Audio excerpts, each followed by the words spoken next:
A mensagem dessa noite eu estava orando bastante ao Senhor, pedindo ao Senhor uma mensagem. E confesso que eu fiquei um tempão pedindo a Deus que Ele falasse comigo, que Ele me ensinasse o que eu tinha que falar. Geralmente em culto de Natal, né, a gente gira e fala às vezes as mesmas coisas, né? Não é que eu queria uma coisa diferente, eu queria ter convicção. O pregador precisa ter convicção. E é uma convicção que não vem das pessoas e nem do estudo, vem de Deus, vem do coração de Deus. E em oração me veio ao coração a frase, eu vim. E eu comecei a me lembrar de vários versos da Bíblia que dizem sobre a vinda de Jesus. E que se hoje à noite a gente pudesse estar aqui, podemos, né? Claro. Mas se Jesus estivesse presencialmente em corpo aqui, e a gente dissesse, Senhor, por que o Senhor veio? Porque é disso que trata o Natal, a vinda de Jesus. Por que o Senhor veio? O Senhor poderia nos explicar? A Bíblia explica, nas palavras do próprio Senhor Jesus. E eu quero compartilhar com você, não sendo longo, mas bem objetivo em nome de Jesus. Em primeiro lugar, eu vim para cumprir a missão. A missão de Jesus, Ele tinha que cumprir e Ele a cumpriu, louvado seja Deus, da seguinte maneira. Eu vim para trazer vida. Todos os versículos que eu colocar na tela, você vai ler comigo, tá bom? Em voz alta, tá bom? Mesmo que seja compridinho, a gente vai ler juntos. O que diz aí? Eu vim para que tenham vida e a tenham em abundância. Jesus disse, eu vim para isso. Esse verso inteiro diz que o inimigo, né, o ladrão, vem para matar, roubar e destruir. Aí Jesus diz, mas eu vim para trazer vida. Se você não está vivendo uma vida abundante, tem alguma coisa errada. Ou você ainda não se acertou com o Senhor Jesus, ou Jesus é apenas uma imagem no seu coração, ou apenas uma crença, mas não é uma pessoa que transforma a sua vida. Tem algo aí que precisa acontecer. Segundo, eu vim para dar a minha vida. Não só para dar vida para vocês, mas dar a minha vida para fazer isso. João 12, 27 diz assim, agora meu coração está perturbado, e o que direi? Pai, salva-me desta hora? Não, eu vim exatamente para isto, para esta hora. O momento de Jesus sofrer, o momento em que Jesus estava clamando ao Pai, né? Ele sabia da dificuldade do sofrimento, ele sabia da dificuldade da sua morte. A Bíblia diz que ele suou grandes gotas de sangue. A Bíblia diz que ele chegou a dizer para Deus, Pai, se possível, passa de mim esse cálice, contudo não seja feita a minha vontade, mas a tua vontade. Ele diz, não, eu não vou pedir para fugir desse momento, é para isso que eu vim, para dar a minha vida. Esse valor é um valor que permanece na vida da igreja. A igreja dá a sua vida. Da mesma maneira que João 3,16 diz que Deus amou o mundo de tal maneira que deu seu Filho unigênito para que todo aquele que nele crê não pereça, mas tenha vida eterna, em 1 João 3,16 diz que nós devemos dar a nossa vida pelos irmãos. O dar a vida é algo que acontece na vida do cristão também, louvado seja Deus. Segundo, eu vim para revelar a minha origem. Você precisa entender uma coisa. Quando você pega a sua Bíblia e lê lá Gênesis até Malaquias, quando termina ali Malaquias, até chegar a Mateus, você vira 2 páginas, 3 páginas, mas ali passam-se 400 anos. De Malaquias a Mateus, 400 anos. Nesses 400 anos não teve profeta, não teve revelação, não teve ninguém que veio em nome do Senhor. Quando então aparece João Batista apresentando Jesus e depois vem Jesus, ali é o recomeço de algo lindo que Deus tinha para aquele povo e para todos nós. Mas eu quero que você imagine 400 anos. Você sabe o que são 400 anos? Quantos anos tem o Brasil? 500 e pouco, né? Então, imagina que são 400 anos. Como é pesado isso, né? Eu vim para revelar a minha origem. Então, quando Jesus veio, diz o texto em João 5, 43 e 44, eu vim em nome de meu Pai, e vocês não me aceitaram. Mas se outro vier em seu próprio nome, vocês o aceitarão. Como vocês podem crer se aceitam glória uns dos outros, mas não procuram a glória que vem do Deus único? Como que vocês podem crer assim? Como que vocês podem manter esse tipo de fé? Imagine, né? É claro que nesses 400 anos, nesse período, né, o chamado período interbíblico ou período intertestamentário, Antigo e Novo Testamento, apareceram pessoas, mas não eram revelações de Deus. Agora, hoje em dia, parece que nós temos excesso de revelação. Já viram isso? Não? Hoje, não é assim? Hoje em dia nós temos excesso de revelação. Outro dia eu estava vendo um vídeo de um rapaz pregando, e ele está dizendo alguma coisa assim, impactante para o povo. Aí depois ele para assim e fala assim: um minutinho, o anjo está conversando comigo. Cara de pau, rapaz. Pastor, você não crê nisso? Querido, se um anjo aparecesse aqui agora e eu visse, Jesus misericórdia, eu não ia bater um papo, aí, beleza, valeu, que isso, né? Então parece que hoje nós temos excesso de revelação, por isso, muito mais agora a gente precisa da Bíblia, cada dia mais, porque a Bíblia é que ensina para a gente os parâmetros. Os parâmetros. A gente pensa que muro serve para proteger a propriedade. Não, muro serve para delimitar a propriedade. Até aqui é meu, ali é seu. Deus diz para a gente, através das Escrituras, até onde a gente pode ir, até onde a gente não pode ir. Por onde que a gente anda e por onde que a gente não anda. E Ele vai fazer isso através das Escrituras. Então veja que interessante, Jesus criticando o povo e dizendo: olha, vocês acreditem em qualquer pessoa. A pessoa vem, fala qualquer coisa, está na boa e vocês aceitam. Agora, eu vim em nome do meu Pai e vocês não me aceitam. Segundo, eu vim enviado pelo Pai. João 7, 28 e 29. Enquanto ensinava no pátio do templo, Jesus exclamou: sim, vocês me conhecem e sabem de onde sou. Eu não estou aqui por mim mesmo, mas aquele que me enviou é verdadeiro. Vocês não o conhecem, mas eu conheço, porque venho da parte dele e ele me enviou.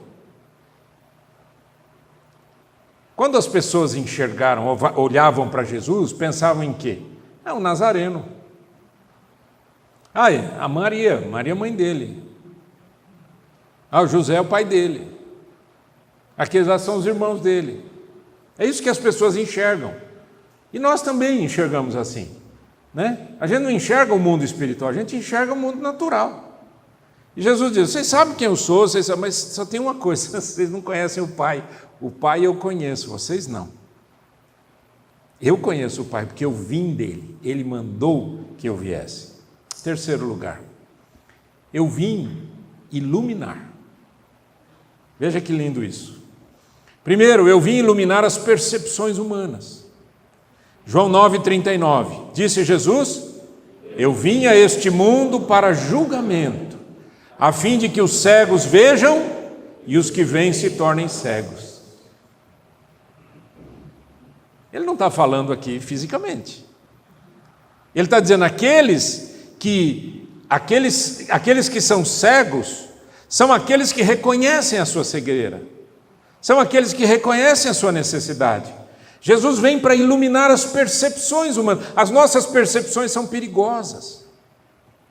Nós temos percepções perigosas. Nós olhamos para as pessoas e identificamos ou julgamos as pessoas por aquilo que a gente enxerga. E isso é um problema grave. porque não é necessariamente quem a pessoa é. É quem a pessoa aparenta ser. São percepções. Agora, Jesus estava falando com os judeus o seguinte: olha, vocês dizem que vocês enxergam, mas eu quero que vocês saibam que se vocês dissessem que são cegos, eu daria luz aos seus olhos. Mas como vocês dizem que vocês enxergam, vocês são cegos. Essa realidade espiritual só Jesus pode fazer. E Ele faz ainda hoje. Tem gente que acha que enxerga e é cego. E é cego. Só Jesus pode iluminar a nossa percepção humana. Segundo, eu vim para iluminar os que creem. O que transforma a nossa vida é quando nós entregamos a nossa vida a Cristo. O que transforma a maneira da gente enxergar é o que acontece, né? Ou melhor, o que nos transforma é Cristo, quando entra dentro da nossa vida, quando a gente entrega a vida para Cristo. E a gente não tem absolutamente mais nada ou ninguém para a gente colocar ali a nossa força. Não são muletas. Nós, seres humanos, somos cheios de muletas. A gente vai escolhendo coisas que a gente se apega. Então a pessoa diz assim: eu sou da igreja X. Você é da igreja X, certo? Beleza. E?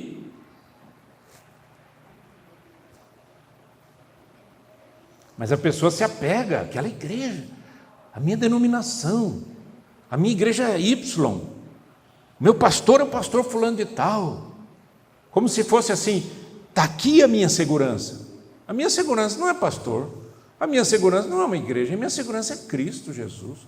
E Ele me ilumina o coração. Olha que diz aí João 12,46: eu vim ao mundo como luz, para que todo aquele que crê em mim não permaneça nas trevas.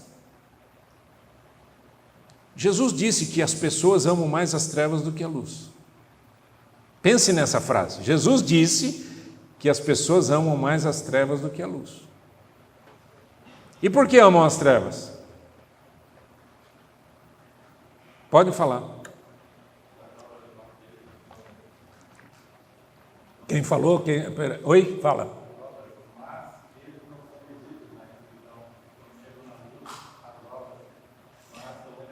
Exatamente.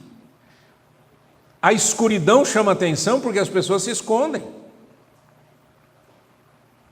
Mas a luz revela todas as coisas. Não é verdade? A luz é maravilhosa, a luz mostra tudo. Haja vista quando você vai, as mulheres principalmente, quando vão se maquiar, elas precisam de luz, não é isso? Aquele espelho está ali, mas se não tiver luz, tiver uma sombra, a pessoa já, né, vai ter problema. Precisa ter luz. E a luz, quando ela brilha, ela revela o que está escondido. Por isso que muita gente não quer seguir a Cristo. Eu digo seguir a Cristo. Ter religião é fácil. Seguir a Cristo. Por quê? Porque o Senhor Jesus vai revelar todas as coisas. Vai deixar claro para si e muitas vezes até para os outros. Jesus disse: nada é encoberto que não venha a ser revelado. Não é lindo isso, gente? Pense no Natal com essa verdade. Ele veio para iluminar o coração daqueles que creem. Ele veio para dizer: olha, você vai viver uma história nova comigo, porque eu vou iluminar o seu caminho, eu vou iluminar a sua mente, eu vou iluminar o seu coração, você vai entender as coisas de um modo diferente. Porque vamos falar a verdade, gente, e quanto mais velho a gente vai ficando é pior, porque a gente vai criando certas crenças, né? São crenças, alguns chamam de crenças centrais, crenças limitantes, crenças não sei o quê. Essas crenças nada mais são do que aquilo que eu vou acreditando ao longo da vida. Ou porque eu aprendi em casa, ou porque eu aprendi na história da minha vida, ou porque eu experimentei alguma coisa. São crenças. Você conhece aquela historinha que diz que a mulher foi cozinhar e precisava cortar, eu acho que era o peixe, não sei, né? Precisava cortar, precisa cortar o peixe assim, porque senão a comida não fica boa. Falei, mas quem que ensinou a senhora? Minha mãe. Mãe, ô vó, foi a minha mãe. Ô bisavó, por que tem que cortar o peixe desse jeito? Porque eu só tinha uma panela pequena. Se não cortar, não cabe na panela. E as pessoas acreditando que tinha que fazer daquele jeito para a receita dar certo. E na verdade não tinha nada a ver. Assim é a nossa crença. A gente vai acreditando nas coisas. E isso acontece também no mundo espiritual, nas coisas de Deus. A pessoa acredita, mas a hora que você confronta e diz, por quê? A pessoa não sabe responder. E não sabe responder não é porque não é inteligente, porque não tem cultura. Não sabe responder porque não teve revelação de Deus. Simplesmente adaptou alguma fé, alguma crença. Eu acredito assim. Eu acho que é assim. A vida é assim. Pense nisso, nesse Natal. O que isso significa para a sua vida? Quarto lugar, eu vim para anunciar as boas novas. Eu vim para dar a oportunidade a todos. Leia comigo, é um texto um pouco maior. Vamos lá. Marcos 1, 35 a 39 diz: de madrugada, quando ainda estava escuro, Jesus levantou-se, saiu de casa e foi para um lugar deserto, onde ficou orando. Simão e seus companheiros foram procurá-lo e, ao encontrá-lo, disseram: todos estão te procurando. Jesus respondeu: vamos para outro lugar, para os povoados vizinhos, para que também lá eu pregue. Foi para isso que eu vim. Então, ele percorreu toda a Galileia, pregando nas sinagogas e expulsando os demônios. Os discípulos estavam ali quando Pedro, Simão e os seus companheiros disseram, todos estão te procurando, é porque Jesus fazia milagres, as pessoas queriam ficar perto de Jesus. Só que Jesus falou, eles estão me procurando, então vamos para outros lugares. Para lugares onde não tem ninguém me procurando. Porque foi para isso que eu vim. Eu quero que você pense nisso. O que isso significa na sua vida?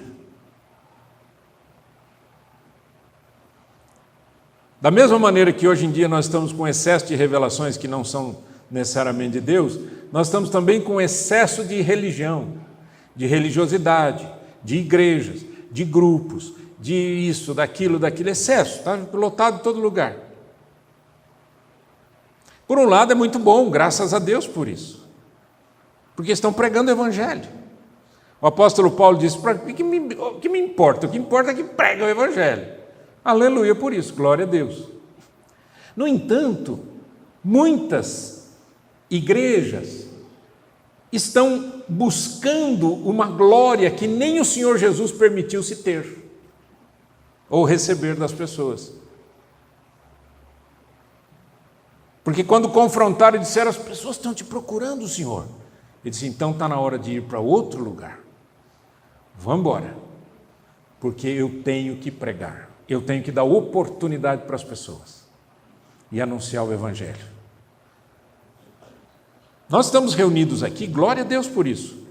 Mas eu não espero que essa igreja aqui seja esse lugar em que as pessoas venham e simplesmente se sintam bem. Eu quero que aqui se sinta bem, eu quero que aqui haja milagres de Deus, que os nossos corações sejam curados, que as nossas vidas sejam impactadas com o Evangelho, para que nós também tenhamos essa mesma percepção. Eu preciso anunciar o Evangelho na minha família, eu preciso anunciar o Evangelho para os meus amigos, eu preciso anunciar o Evangelho para as pessoas que não me conhecem e para aqueles que um dia vão conhecer o Senhor, mas nem eu sei quem são.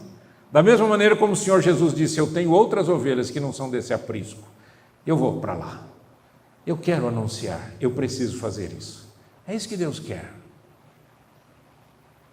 Hoje é dia 22 de dezembro.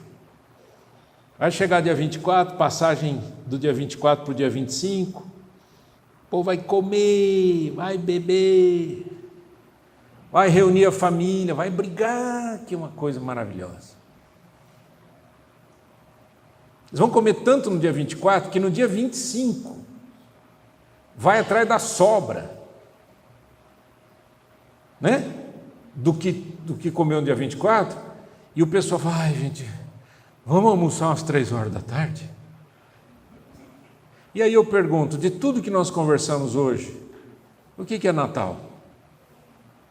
Por que Jesus veio?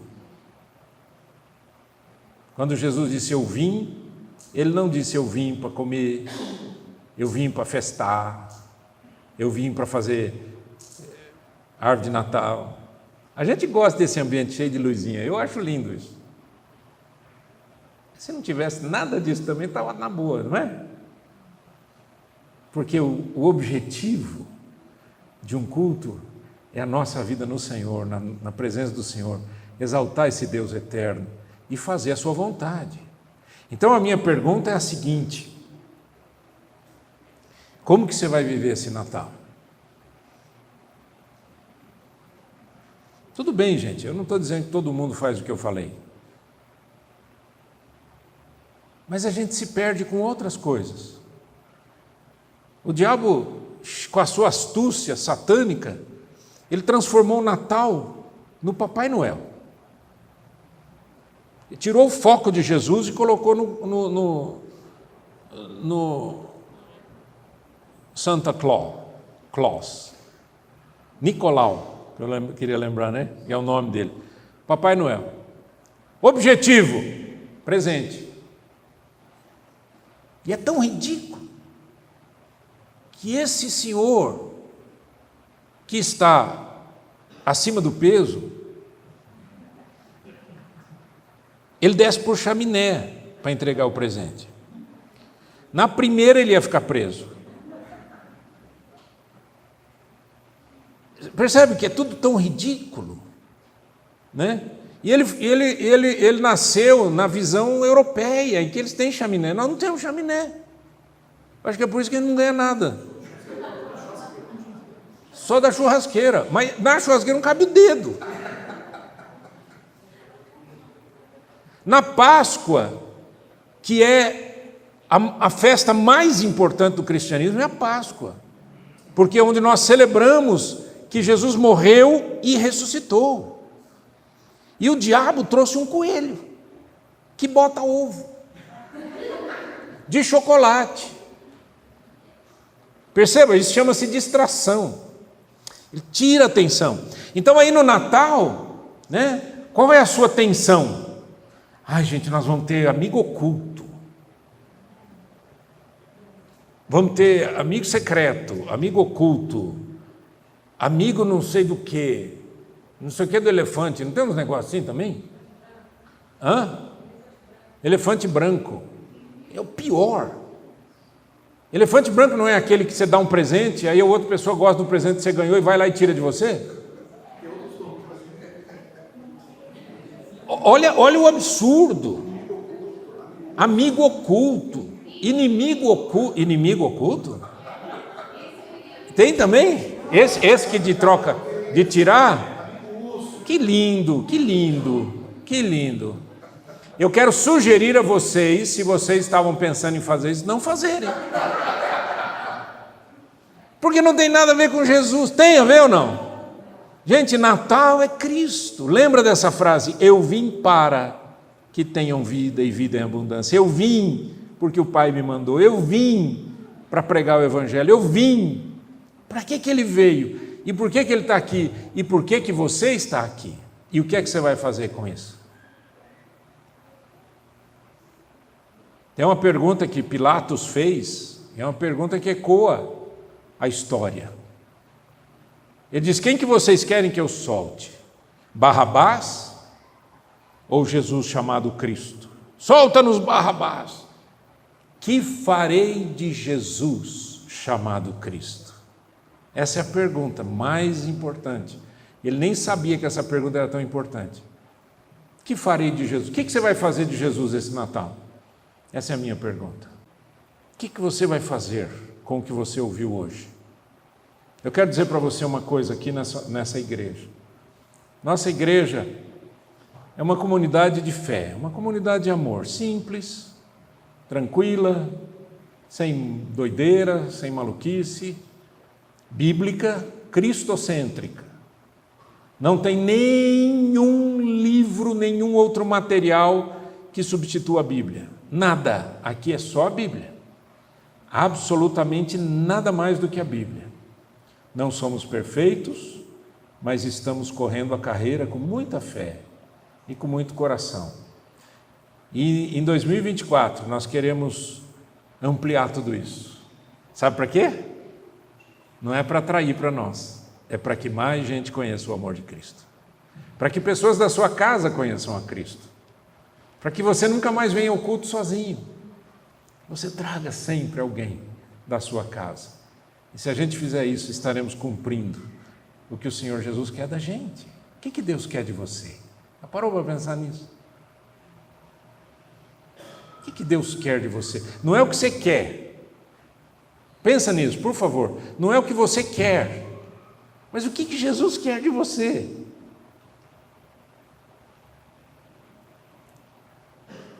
O que é que o Senhor Jesus quer de você?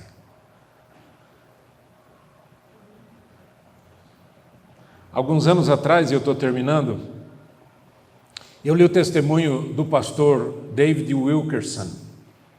O pastor David Wilkerson, um americano, ele que fundou o Desafio Jovem, né, o Teen Challenge, que era um trabalho de recuperação de viciados, de jovens viciados em drogas. E ele ficou muitos anos trabalhando com isso. E aí chegou um tempo da vida dele, a idade bateu, ele se recolheu para a cidade natal dele e foi descansar. E um dia ele estava orando, o Senhor disse, volta para Nova York. Ele disse, mas Senhor, eu estou aposentado. O Senhor disse, volta.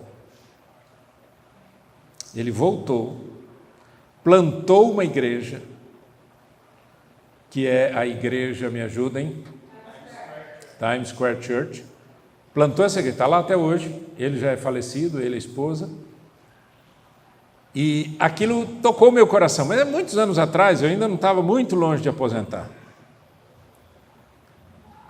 E esse ano eu me aposentei pelo INSS, parece que é um marco na vida da gente, né?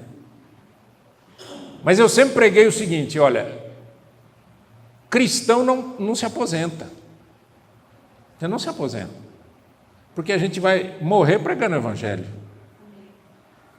E no ano que eu me aposentei, historicamente, pelo INSS, o Senhor me disse, você vai iniciar essa comunidade.